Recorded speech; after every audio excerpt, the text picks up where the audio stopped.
Hello my bookish friends and book lovers all out there in booktube land, and welcome to this episode of Tristan and the Classics. If you're looking for just a quick satisfying book to scratch an itch, or you want to get into the classics but you worry that classic books are all 800 to 1,000 pages long and you need a brain as big as Antarctica to understand them, then this video will be right up your street. Because in this video we're looking at 7 short books which you can read in under a day. And they're all classics. So, without further ado, let's have a shufty at them, shall we? What would you do, or what would other people do you think, if they could be completely incognito? Are we just one type of personality, a good person or a bad, or are we split? Because that's really what the first book explores, and it's the famous The Strange Case of Dr. Jekyll and Mr. Hyde, which you've probably heard of. Now, this is about 25,000 words long. You can read it in, 3-4 hours or quicker, depending on your reading speed. And it took Louis Stevenson only 3 days to write it while he was in like a fever and delirious. And it sort of comes across that fever nature. Because in the story, he explores that idea which the Victorians were fascinated with of split personalities, of a dual nature that we all have, and our darkest desires compared to what we know is good. There are certain terrible things taking place in London in the book, and a person who's committing them is seen, but for some reason you just can't track him down and get him. Why is that? That's the idea behind Jekyll and Hyde. Before you had things like Fight Club and all these, dual nature identities and how you present one side of yourself to the world and what you really are inside, all those modern ideas are very much, prefaced by The Strange Case of Dr. Jekyll and Mr. Hyde. You may have heard of it, but have you actually read it? You can read it in one day. Our second classic work, which is brilliant and can be read in one day, is The Death of Ivan Illyich by Leo Tolstoy. Have you read it?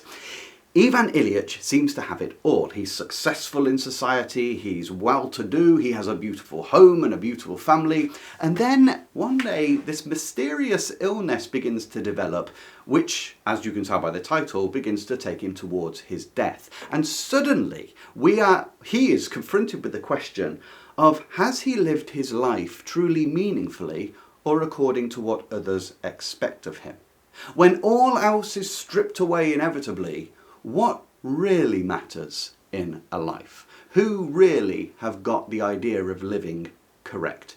This book is really profound. It's like 140 years old.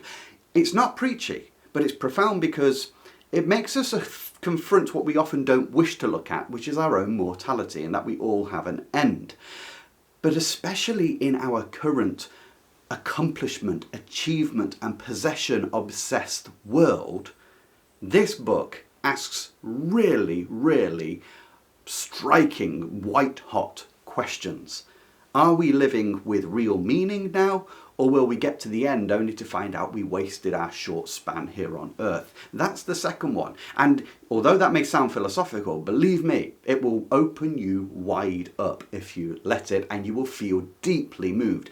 This, if you want to experience what classic literature can do to you and you're worried about the classics, read this one. You'll read it in a day and it will stir you up. The Death of Ivan Illyich by Leo Tolstoy. Our third read a book in a day classic, which is really good by the way, is Franz Kafka's The Matamorphosis. If you've read The Trial and didn't like it, don't let that put you off Kafka for good, like it did for me for a while. But go and read The Matamorphosis. You see, in this story, it's absurdism, and yet at the same time feels remarkably relatable. Gregor Samsa is a travelling salesman who's working himself to death to take care of his family and those around him who don't seem to appreciate him, until one day he wakes up as an insect, man/insect. And of course, that throws out his ability to operate in society. It makes him alienated. It leaves the family with a big problem, and how will they react to him and deal with him? Now, this is really relevant for today because it deals with that sense of alienation and how would you act if you were working yourself in this rat race and then suddenly couldn't? How would those around you respond? How would you navigate your way through that? And it gives you that chance to explore how we're using our life anyway in working constantly, and our relationships with others and how they build around us. It's quite an extraordinary work when you go and read it. So that's the next one. It's also only 22,000 words long, which means, you know, depending on your reading speed, again, you're looking between 2 hours to 6 hours. So there you go, Franz Kafka's The Matamorphosis. The fourth classic book that can be read easily within one day is one that's not talked about very much, and yet used to be quite popular. And it is Herman Melville's Bartleby the Scrivener. Herman Melville being the writer of Moby Dick. Now, Bartleby the Scrivener, have you ever been at work and then when you've clocked out, the boss wants you to work overtime, unpaid kind of thing? Something's got to be done by tomorrow, the company needs you, you have to do this, etc. Or you just feel like a cog in a machine rather than a human being working. Then you might want to read Bartleby the Scrivener. It will make you smile and at the same time strike you with the pangs of being not recognised and the melancholy of just being in the rat race. So a Wall Street lawyer hires an employee, Bartleby, as a scrivener or someone to write up documents for them. He's the perfect worker, does everything just right until the lawyer starts asking Bartleby to do extra work beyond his work time. And Bartleby always says that I'd prefer not to do that. And what you get is the quiet quitter. You get this workplace passive resistance to the machine, as it were, and how this resistance becomes a real problem for the office that he's working in. And you get to a bigger sense of the depressive office culture, which really has spread since this 170, 80 years ago, Scrivener Bartleby was written, and how it's still around today. But what happens when people just decide, I'm not working beyond what I'm scheduled to work? And then if that stretches even further, and Bartleby's quite amusing responses to things that he's asked to do, and the ultimate outworking of it, and it's quite deep, punchy meaning. So, if you haven't read it, that's a good one to go and read, Bartleby the Scrivener. The fifth book on our list of classics that you can read in a day is Daisy Miller by Henry James. Daisy Miller's story is fascinating because, well, you may change the paraphernalia of the age that we live in, but the attitudes of people are often the same. So in this book, Daisy Miller, she's a young, charming American girl going on tour through Europe and bumps into the expatriate American community. And the problem is, Daisy Miller is this vivacious, very genuine and warm, friendly, determined to enjoy everything that's around her kind of attitude, but she behaves with impropriety as far as the expatriate American community considers it. She doesn't behave according to the norms expected. And the story is told from the perspective of, what's his name, Winterbourne, Mr. Winterbourne, who he sort of likes her vivaciousness, her authenticity, but he's torn between his love and being drawn towards her and what the rest of society expects from him. Now, why this is good is because if you take away social gossip and insert social media instead, you find that this world still exists. Can people be truly meaningful to themselves without being judged by others? Or how much pressure does society force us to conform? As someone who's on social media myself, in YouTube, you can just be yourself and try to get on with everybody, but it's amazing how many people are out there who want to dive in and attack because they want you to behave in a certain way and because they disagree with this or that or t'other. And that's small fry in my case, because I'm talking about classic books. But when you look at influencers around social media, or people who just share their life and other people are drawn to them, but then, you know, a colossal amount of people attack them, you're watching Daisy Miller all over again. But how does it work out? And the scene in the Colosseum, that's quite good as well. So, yes, Daisy Miller by Henry James. The sixth classic to read in one day on this list is actually the longest of the lot, at about 65,000 words. So it may take some people 2 days, but there's plenty who can read it in one. It's Under the Greenwood Tree by Thomas Hardy. I love Thomas Hardy, but often why people don't read him is because he can be quite negative or pessimistic and talk about quite a lot of suffering. But this is Hardy in optimism, with the ability to still write about love and the countryside and the old ways of England. In the story of Under the Greenwood Tree, you're in the small rural village of Mellstock, and there's a new head schoolmistress come into the area called Fancy Day. And Dick Dewey, who's one of the musicians that perform for the church, he falls in love with Fancy Day, but he's not the only one. There's a wealthy farmer and vicar that are also interested in Fancy.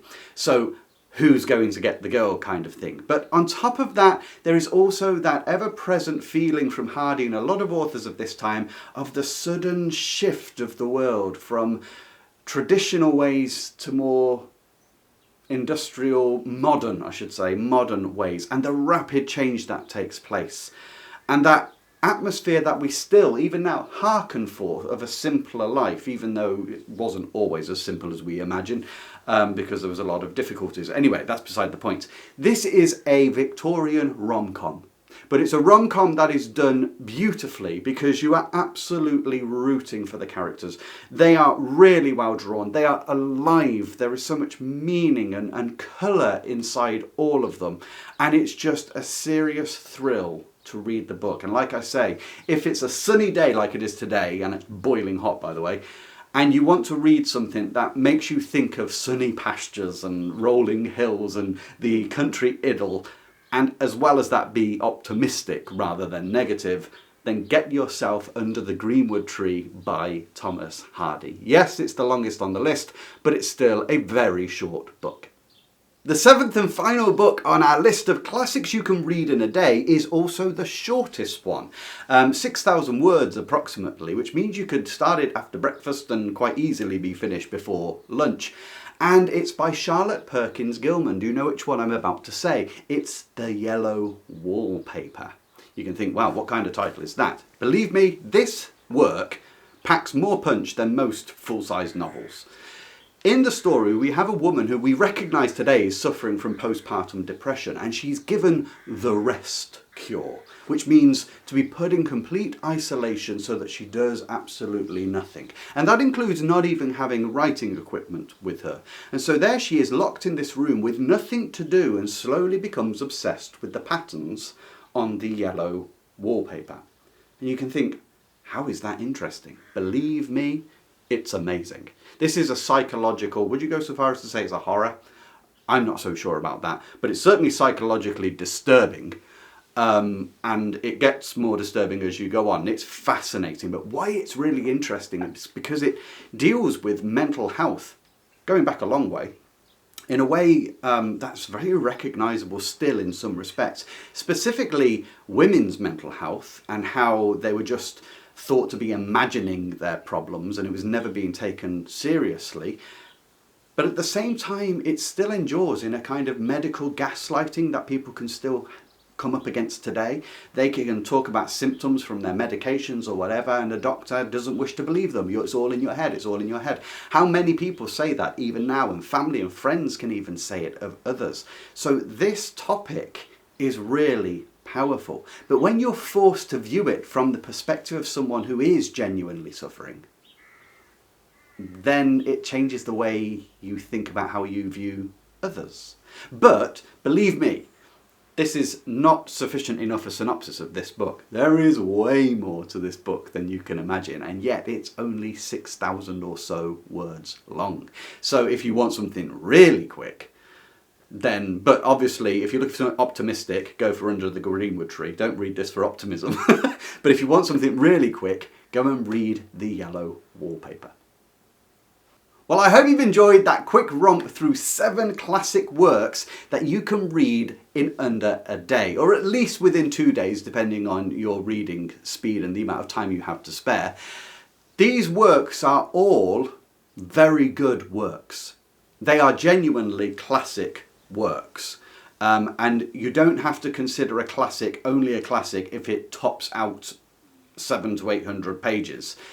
some of the best works out there are some of the shortest. The Death of Ivan Illyich, which is on this list, is a tremendous piece of work, a real classic, and has more deep impact on you than many a book which is 1,000 pages long.